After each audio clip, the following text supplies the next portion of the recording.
Hello and welcome to my channel English Connect. Today's topic grammar question of Feb 2025. Grammar एक बहुत vast topic है and students confused रहते हैं कि क्या पढ़े और क्या ना पढ़े and so they skip grammar. But remember grammar बहुत ही स्कोरिंग है और एक एडवांटेज ये होता है कि इसमें बहुत कम टाइम में ज़्यादा मार्क्स मिलते हैं. जनरली ग्रामर क्वेश्चन में ऑप्शंस दिए जाते हैं and if your basic concepts of English grammar are clear it's very easy to choose the options. 1 minute में लिखकर 1 मार्क मिलता है, जबकि राइटिंग स्किल जो कि 4 मार्क्स का होता है वहाँ हमें कम से कम 1-2 पेजेस लिखने होते हैं जिसके लिए 8 से 10 मिनट लग जाते हैं. So please do not skip grammar. इस वीडियो के पार्ट 1 में मैंने फेब 2025 में आए हुए सभी ग्रामर क्वेश्चंस को एक्सप्लेन किया है. अब ग्रामर क्वेश्चंस कहाँ होते हैं? क्वेश्चन 1 में सीन पैसेज पर एक्टिविटी होती है, वहाँ A5 में 2 questions, B1 non textual grammar में 3 क्वेश्चंस और B2 spot the error. Question 2 में अनसीन पैसेज पर एक्टिविटी होती है. A5 लैंग्वेज स्टडी ग्रामर के 2 क्वेश्चंस होते हैं. सो एक क्वेश्चन पेपर से हम 8 ग्रामर क्वेश्चंस देखेंगे.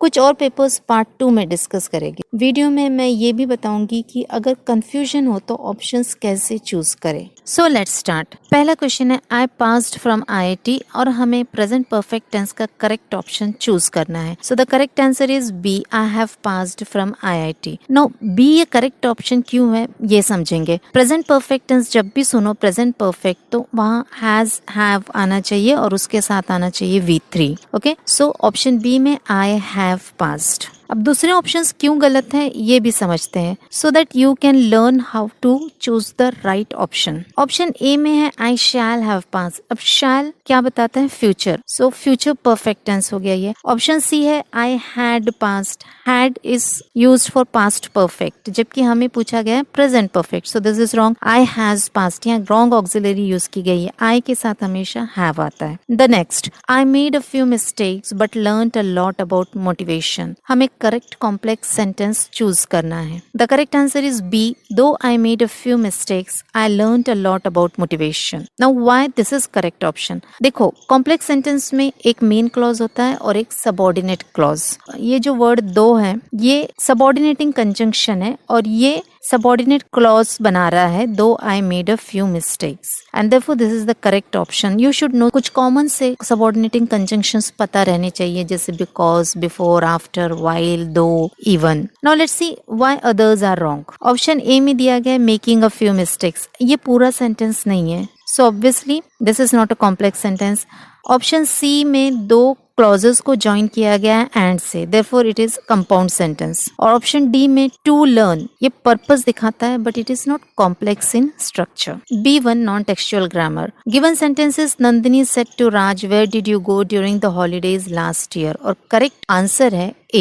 Nandini asked Raj where he had gone during the holidays last year. Now why this is correct? सबसे पहले समझते हैं रूल्स फॉर इनडायरेक्ट क्वेश्चंस. अगर डायरेक्ट स्पीच में हमें क्वेश्चन दिया गया है तो उसे इनडायरेक्ट में ट्रांसफॉर्म करने के लिए क्या रूल्स हैं? पहला है सेड टू को आस्क्ड लिखो. क्वेश्चन फॉर्म अगर हो तो उसे स्टेटमेंट फॉर्म में लिखना है और अगर सिंपल पास्ट टेंस यूज किया गया है क्वेश्चन में तो हम आंसर में पास्ट परफेक्ट लिखेंगे. And the pronoun will change from you in direct speech to he in indirect speech. अब दूसरा ऑप्शन क्यों गलत है ये समझते हैं. ऑप्शन बी में लिखा है where had he gone. अब had he ये जो है ये क्वेश्चन का वर्ड ऑर्डर है. हम क्वेश्चन जब करते हैं तो पहले वर्ब बोलते हैं और उसके बाद सब्जेक्ट, जैसे are you going to college. So had he ये हो गया क्वेश्चन का वर्ड ऑर्डर जबकि हमें इनडायरेक्ट में लिखना होता है स्टेटमेंट का ऑर्डर, मतलब पहले सब्जेक्ट और उसके बाद verb. Option C where he went यहाँ टेंस चेंज नहीं हो रहा है therefore it is wrong. Option D है has gone, wrong tense use किया गया है. अगर डायरेक्ट में पास्ट सिंपल है तो वो इनडायरेक्ट में पास्ट परफेक्ट होगा, प्रेजेंट परफेक्ट नहीं होगा. देयरफॉर हैज गॉन भी गलत टेंस है. उसके बाद है tree planting became a natural choice. हमें करेक्ट WH क्वेश्चन यूज करना है जिसका आंसर हो द अंडरलाइंड वर्ड जो कि है ट्री प्लांटिंग और the correct option is D what became a natural choice.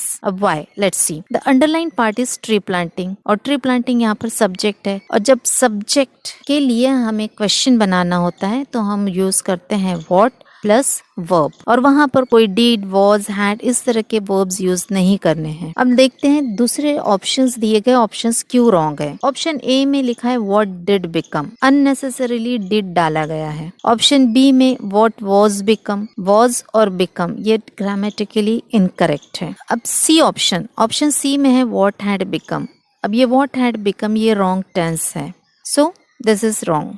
Now let's move on to the next. The given statement is if children don't play any games, they will become dull and lazy. अब इस sentence को हमें rewrite करना है using unless. 4 options दिए गए हैं unless के साथ, and the correct option is unless children play any games, they will become dull and lazy. Now let's understand why. Unless का मतलब होता है if not. अगर हम unless डाल रहे हैं तो हमें don't भी हटाना है, क्योंकि ऑलरेडी unless में not है। ये इसलिए इम्पोर्टेंट होता है not हटाना, क्योंकि अगर not नहीं हटाए तो मीनिंग चेंज हो जाएगा, मीनिंग सेम नहीं रहेगा। इसलिए यहाँ ऑप्शन बी करेक्ट है। नाउ दूसरे ऑप्शंस क्यों गलत है देखते हैं। ए ऑप्शन में इफ यू सी अनलेस भी है और डोंट भी है। Again negative makes positive, and so the meaning जो है सेंटेंस का चेंज हो रहा है। सेम सी में भी है, अनलेस भी है और नॉट भी है। इन डी ऑप्शन अनलेस है, नॉट नहीं है, but if you see the construction unless children play any games they will became, will के साथ कभी भी V2 नहीं आता है, इसलिए विल बिकेम ये ग्रामेटिकली करेक्ट नहीं है। Therefore the right answer is option B.